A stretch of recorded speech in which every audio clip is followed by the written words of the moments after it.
Pagi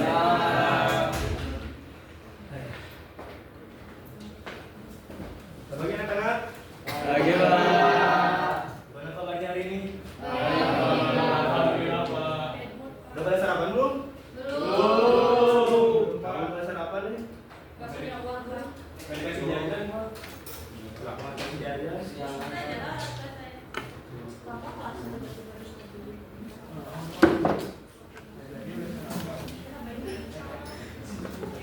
Sebelum kita mulai ada yang memimpin doa dulu? Sama, Pak. Beda, sama boleh memimpin doa. Baik, Pak. Jadi, mulai para orang kita dulu. Doa mulai. Doa saja. Oke, terima kasih Saman buat doanya. Sebelum Bapak mulai, di sini ada yang nggak masuk nggak? Sanjaya, Pak. Saya kenapa katanya? Semalam mereka pulang, Pak. Kenapa pulang nih?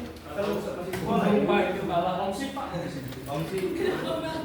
Padahal dia anak rajin itu kan. Terus apa lagi selain Sanjaya apa lagi? Ada lagi selain Sanjaya? Sanjaya doang. Sanjaya doang, Pak. Emang kelakuan. Sanjaya doang ya. Ada yang bisa bantu Bapak di sini? Desa.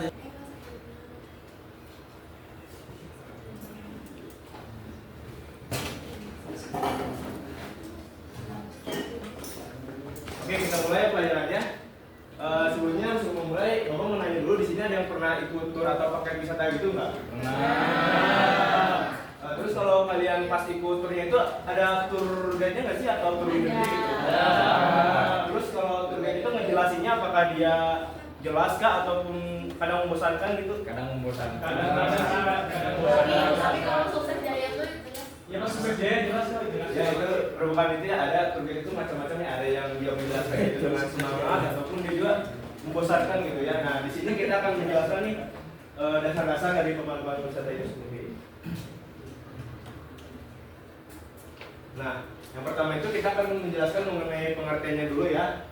Boleh Salman baca? Ya, boleh Pak. Apa itu pemanduan wisata? Pemanduan wisata adalah proses di mana seorang pemandu memberikan informasi, penjelasan, dan pengalaman kepada wisatawan mengenal suatu tempat, budaya, sejarah, dan atraksi yang ada di lokasi tersebut. Pemandu wisata juga bertugas untuk meningkatkan pengalaman wisatawan dengan menyampaikan informasi yang akurat, menarik, dan edukatif, serta membantu wisatawan memahami konteks budaya dan sejarah dari tempat yang mereka kunjungi. Nah itu ya, pemandu wisata itu tujuannya ialah untuk memberikan gitu informasi kepada wisatawan seperti penjelasan dan juga pengalaman kepada wisatawan mengenai suatu tempat, sejarah, budaya, dan lain-lainnya. Terus juga pemandu wisata itu bertugas juga untuk meningkatkan pengalaman wisatawan dan juga menambah pengetahuan gitu yang baru kepada wisatawan itu sendiri, sehingga wisatawan juga mendapatkan gitu esensi dari pemanduan itu sendiri. Ya benar. Yaitu perjalanan yang lebih bermakna ya.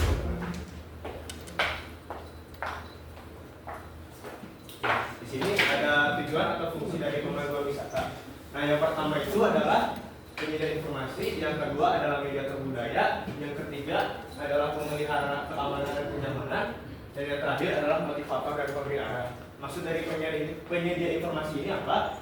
Pemandu wisata itu harus bisa untuk memberikan informasi gitu mengenai tempatnya ataupun budaya, bahkan sejarahnya sekalipun gitu, sehingga seperti yang tadi dibilang ya, wisata juga mendapatkan ilmu gitu atau pengetahuan yang lebih baru mengenai suatu tempat itu.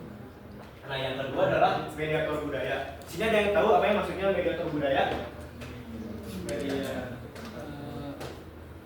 Apa? Jadi di sini maksud dari mediator budaya ini, pemandu wisata itu berfungsi gitu sebagai jembatan antara kelompok budaya dengan pemandu dengan wisatanya itu sendiri. Jadi fungsinya ini untuk mencegah gitu terjadinya kesalahpahaman dan juga terjadinya kesalahpahaman gitu antara kelompok budaya lokal dengan wisatawannya itu sendiri. Nah yang ketiga adalah pemelihara keamanan dan kenyamanan. Nah seorang pemandu wisata itu harus bisa nih untuk menjamin keamanan dan kenyamanan para wisatawannya itu sendiri, baik itu menangani keadaan darurat dan juga menjamin keamanan dari wisatawannya itu. Nah, yang terakhir adalah motivator dan pemberi arah. Seorang pemandu wisata juga harus menjamin dan juga memberikan arahan gitu mengenai suatu destinasi yang akan dijelaskan gitu. Jadi pemandu wisata harus memaksimalkan gitu tentang destinasi yang akan dipelajari di tempat-tempat yang akan dijelaskan. Nah, di sini adalah kompetensi dan keterampilan dasar pemanduan wisata. Seorang pemandu wisata memegang peranan vital dalam menciptakan pengalaman berkesan bagi wisatawan. Tidak hanya sekedar mengantarkan tamu ke destinasi, pemandu juga harus memiliki sejumlah kompetensi dan keterampilan agar mampu menjalankan tugasnya dengan baik. Nah, ini ya, jadi pemandu wisatawan tersebut bukan hanya untuk mengantar wisatawan dari ke destinasi A dan ke destinasi B gitu, tapi seorang tugas dari pemandu wisatawan itu lebih dari itu gitu ya teman-teman. Jadi mereka tuh harus bisa memiliki keterampilan komunikasi, memanage waktu dengan baik, dan juga dan bahkan memiliki kemampuan untuk menangani situasi darurat sekalipun gitu.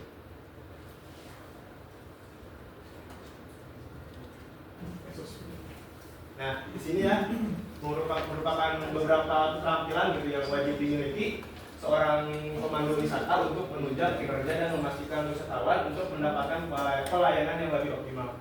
Boleh Rio minta tolong untuk dibaca. Oh iya. Oke, untuk kompetensi yang pasti dimiliki seorang pemandu wisata untuk menunjang kinerja dan memastikan wisata dan mendapatkan pelayanan yang optimal, yaitu yang pertama adalah satu, kemampuan komunikasi yang efektif. Nah, kemampuan komunikasi efektif itu ada kemampuan bahasa asing, kemampuan berbicara di depan umum, keterampilan mendengarkan. Yang kedua adalah pengetahuan mendalam tentang destinasi. Yang ketiga adalah kemampuan manajemen waktu. Keempat adalah keterampilan problem solving dan penanganan situasi darurat. Kelima, etika dan kepribadian profesional. Ya, terima kasih ya Rio buat bacanya ya. Nah, yang pertama ini kan ada ini ya, keterampilan komunikasi efektif. Nah, di sini tuh ada 3 aspek ya teman-teman. Yang pertama itu adalah kemampuan bahasa asing, kemampuan berbicara di depan umum, dan terakhir adalah keterampilan mendengarkan. Nah, kemampuan berbahasa asing ini yang perlu ya teman-teman dimiliki untuk sebagai pemandu wisata gitu. Karena tidak selamanya seorang pemandu wisata itu melayani wisatawan yang hanya lokal-lokal saja gitu, tetapi terkadang kita juga harus bisa nih untuk memandu wisatawan dari turis mancanegara gitu. Karena ini akan memudahkan kita gitu untuk berkomunikasi dan juga memberikan informasi yang lebih gitu kepada turis-turis asing. Dan juga kita mendapatkan mendapatkan benefit gitu untuk memperkenalkan budaya lokal setempat gitu kepada turis asing yang datang. Nah, yang terakhir itu adalah kemampuan berbicara di depan umum.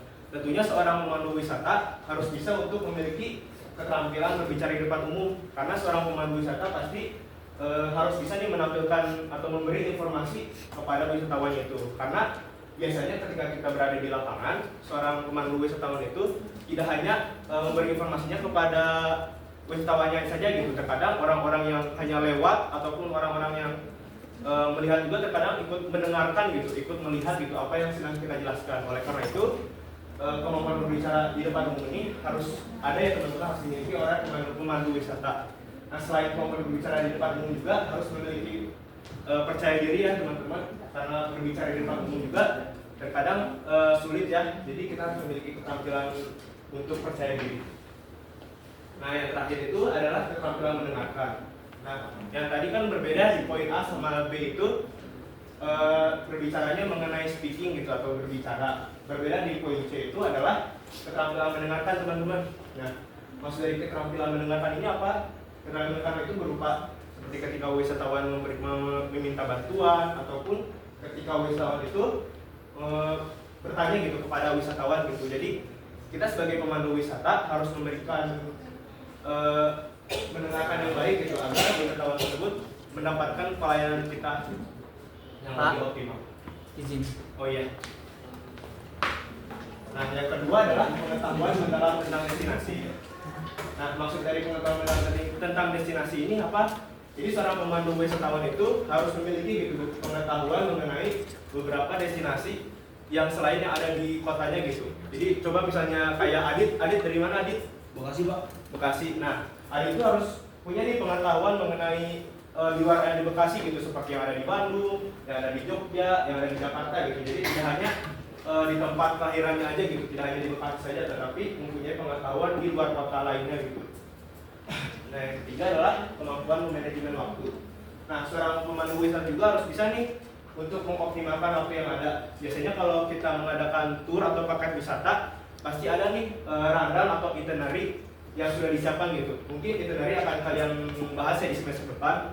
Nah, jadi seorang pemandu wisata ini harus bisa nih untuk memanage atau memaksimalkan waktu yang sudah tersedia gitu, sehingga kita bisa ke tempat destinasi-destinasi yang lain itu dengan tepat waktu ya. Nah, yang keempat itu adalah keterampilan problem solving dan penanganan situasi darurat. Nah, seorang pemandu wisata ini harus bisa memecahkan beberapa permasalahan yang mungkin saja ada di lapangan gitu. Terkadang ketika kita memandu itu tidak selamanya berjalan lancar ya teman-teman. Terkadang ada gangguan yang tidak direncanakan gitu, seperti cuaca yang buruk, terus kendaraan yang tiba-tiba rusak, dan bisa saja wisatawan yang tiba-tiba drop gitu atau sakit. Nah, seorang pemandu wisata itu harus bisa nih untuk menangani situasi-situasi darurat seperti itu. Nah, yang terakhir adalah etika dan kepribadian profesional. Nah, meskipun teman-teman mempunyai keterampilan dari 1 sampai 4, tetapi kalian tidak memiliki etika, itu sama saja kosong ya teman-teman. Karena selain dari pemandu, selain kita sebagai pemandu, kita sebagai orang saja harus memiliki etika gitu, untuk berbicara di depan orang tua, berbicara dengan teman sebaya, dan berbicara dengan orang lebih muda gitu. Nah, kembali ke topik sebagai pemandu wisata, seorang pemandu wisata itu harus memiliki etikanya sendiri gitu. Karena seperti yang tadi dijelaskan ya, seorang pemandu wisata itu akan tampil di depan umum gitu. Jadi ketika kita tampil di depan umum, kita harus memiliki etika atau attitude yang baik yang akan kita tunjukkan gitu ke khalayak ramai. Jadi ini pentingnya teman-teman, selain poin 1 sampai 4, etika dan kepribadian profesional ini penting untuk dimiliki oleh seorang pemandu wisatawan. Nah, di sini mungkin Bapak akan jelasin sedikit aja mengenai pengetahuan destinasi budaya. Nah, di sini Indonesia dikenal sebagai negara kepulauan dengan kekayaan budaya dan sejarahnya yang beragam. Setiap daerah memiliki warisan budaya dan tradisi unik yang menjadi daya tarik bagi wisatawan domestik maupun mancanegara. Nah, di sini ada beberapa contoh mengenai destinasi budaya yang ada di Indonesia. Jadi yang pertama itu adalah Candi Borobudur. Jadi Candi Borobudur ini adalah situs warisan dunia yang sudah diakui oleh UNESCO yang terletak di Magelang, Jawa Tengah. Jadi Candi Borobudur ini dibangun pada abad ke-8 di zaman dinasti Syailendra. Jadi candi ini menjadikan sebuah monumen Buddha yang terbesar yang ada di dunia. Nah, jadi Borobudur ini ada gitu susunan stupa dan relief yang menggambarkan ajaran agama Buddha dan kisah-kisah kehidupan di masa lampau ya teman-teman. Nah, yang kedua itu ada Bali.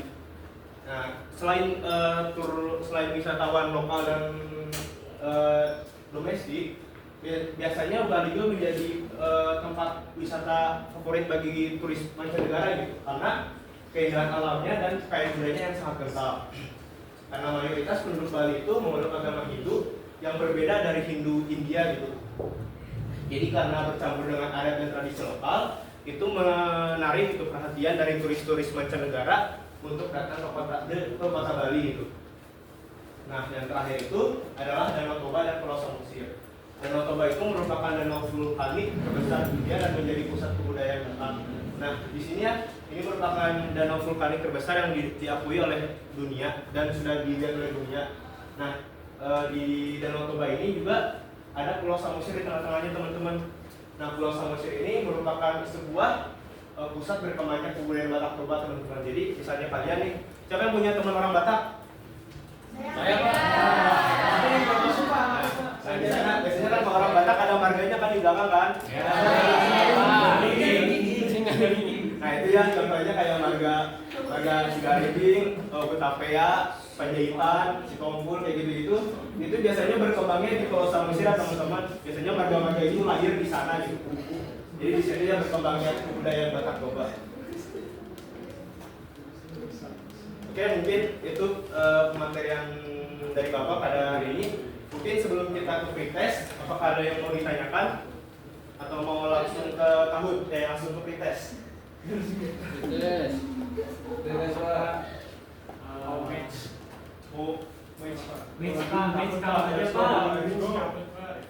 Langsung aja. iya Pak, kasih banget. Dapat hadiah nggak Pak? Betul. Yes. Yes.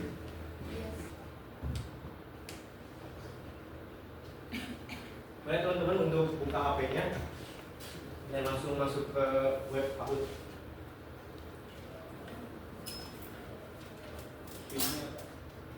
Ya.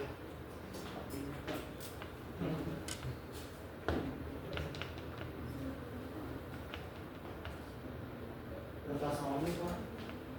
10 soal Pak. Pak namanya boleh bebas nggak Pak?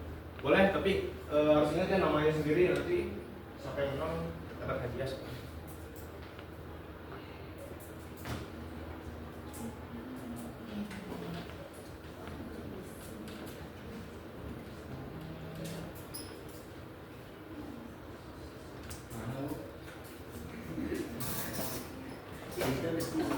Oh.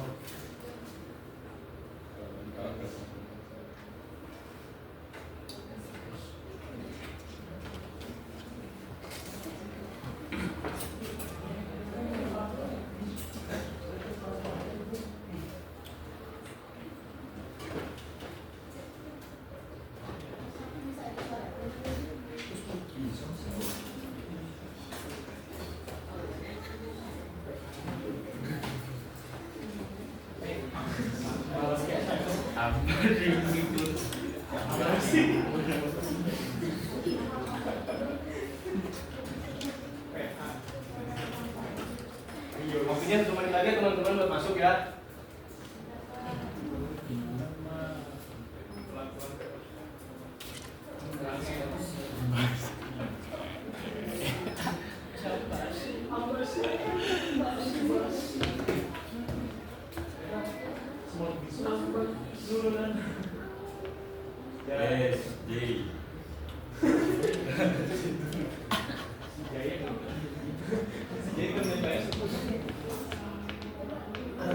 Udah semua teman-teman?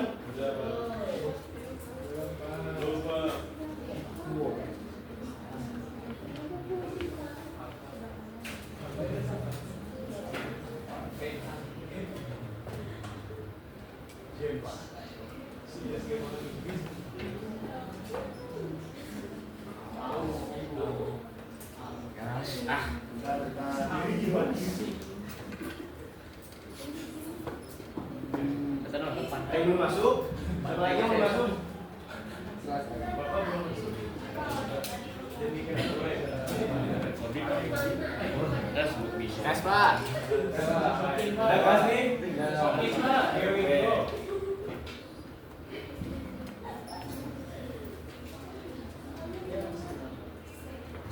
Sampai sih.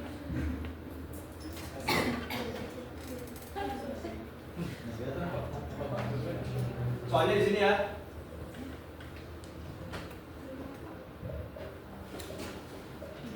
Apa peran utama dari seorang pemandu wisata? Ini dia Mengatur perjalanan, berinformasi infrastruktur, menyediakan makanan dan minuman, dan membangun infrastruktur destinasi wisata. Hijau. Hijau Pak. Hijau. Ya.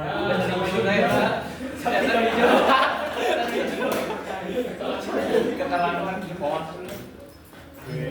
Ambas sih. Dari sini kapi. Yang nomor 2, apa yang dimaksud dengan interpretasi dalam pemanduan wisata? Membuat peta perjalanan, menjelaskan informasi melalui brosur, menyediakan souvenir atau melalui brosur.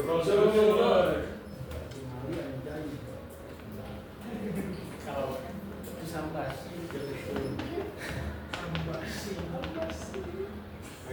Semua. Gak ada cuma kelas.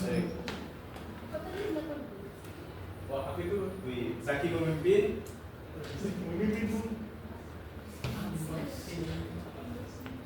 Lanjut nomor 3, dalam keterangan komunikasi apa yang harus diperhatikan oleh pemandu wisata? Hijau. Hijau. Biru. Biru.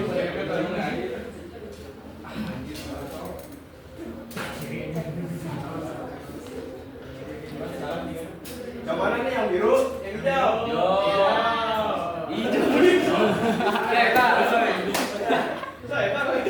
Ada yang hijau, ada yang merah ya. Sultan Masih memimpin, dibayang-bayangi oleh Al-Basri. Soal nomor 4, untuk menghadapi konflik antar wisatawan, apa langkah pertama yang tepat untuk dilakukan? Menyalakan masalah. Segera menyalahkan. Menyalahkan. Segera menyalakan. Wih, ini gimana? Terlalu mudah kayaknya ya. Al-Basri memimpin. Bisa bahas. Lanjut nomor 5, Candi Borobudur merupakan salah satu destinasi wisata budaya di Indonesia. Borobudur dikenal sebagai peninggalan dari nih tadi kalau yang perhatiin bisa dia jawabnya ya. Pajapahit, Pak. Baik. Pajapahit, Pak. Singasari.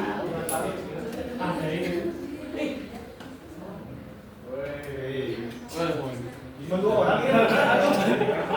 Cuma 2 orang ini yang memperhatikan yang jadi Candi Borobudur itu dibangun di abad ke-8 pada zaman dinasti Syailendra. Lanjut nomor 6. Ini gampang nih. Sumatera Utara. Jawa Barat. Ada sejarah ya.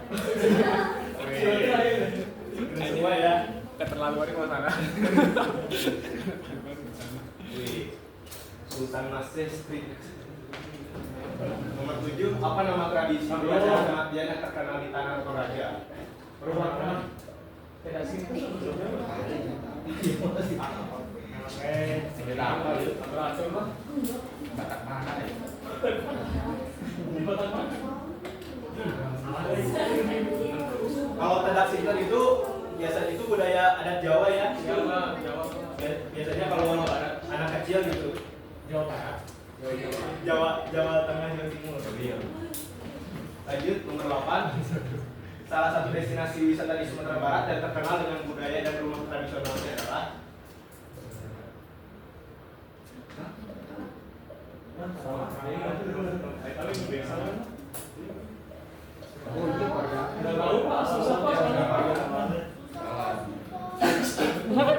ini ya Desa Pariangan. Itu tahun 2022 Desa Pariangan itu udah masuk nominasi sebagai top 50 sebagai desa wisata terindah di dunia.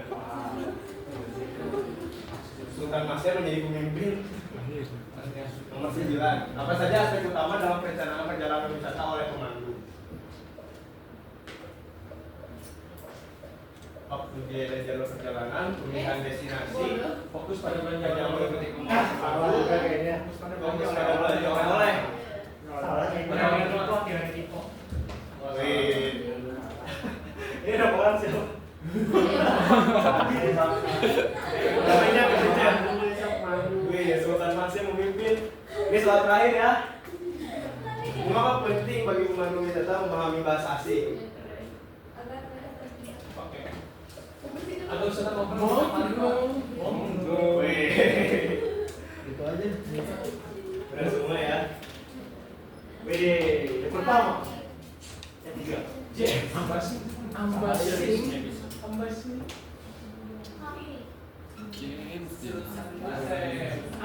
Yang pertama adalah Sultan Masih. Tepuk tangan dulu teman-teman Pak Sultan. Hadiahnya sini ke depan. Kata roti apa? Ini ke depan. Belum sarapan kan? Belum. Makanya habis kelas ya. Nah, ini ya. Podium pertama dan 2 dan 3. Juara harapan.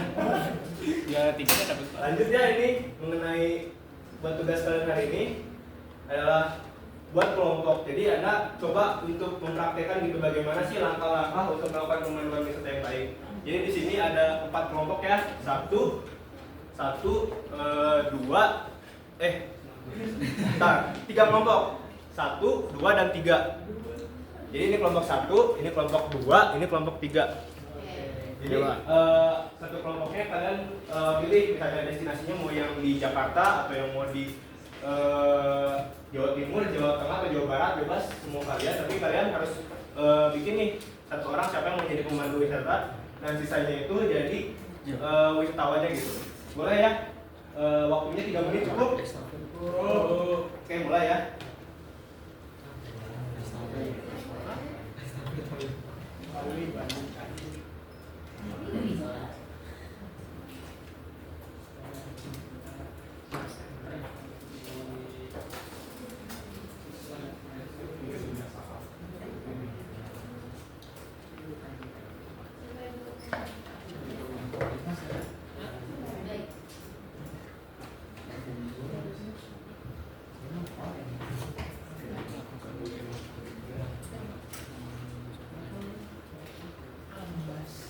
Ada kesulitan nggak?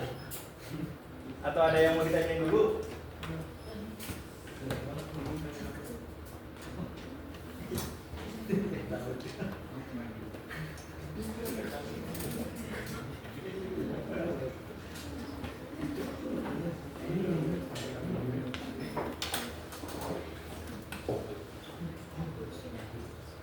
Oke, cukup ya. Buat kelompok pertama boleh kelompok Sultan maju duluan.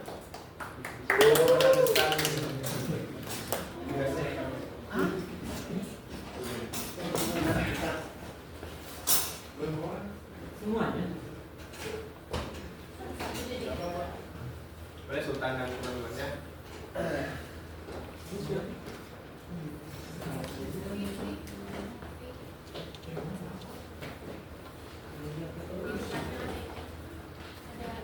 Ini siapa yang jadi tour guide-nya? Aman Pak.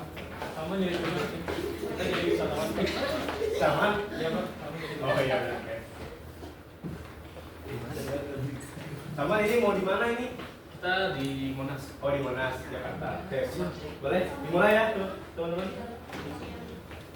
Oke, selamat datang di Monumen Nasional atau yang lebih dikenal dengan Monas.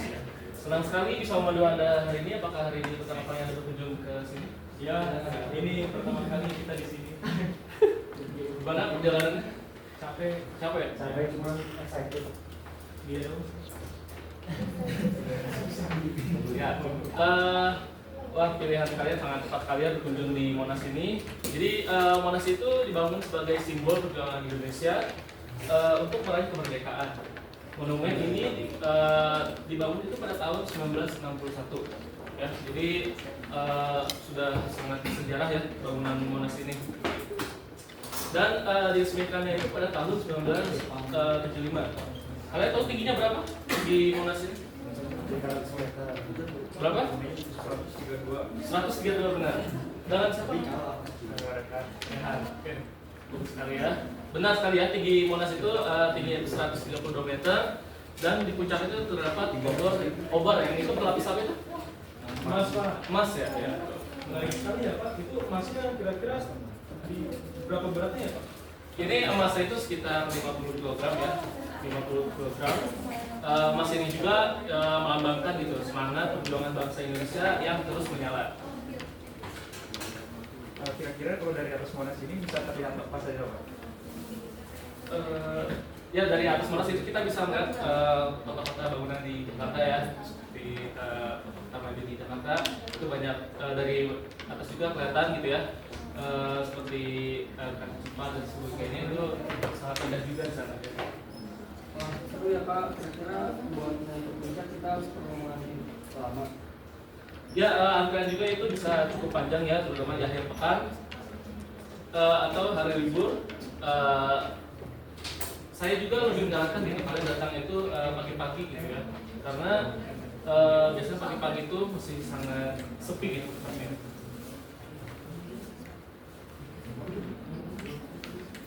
Wah, makasih infonya Pak. Bagus Ya. Pak. Kita lanjut masuk. Ya, terima kasih banyak. Oke, beri tepuk tangannya buat kelompok Saman.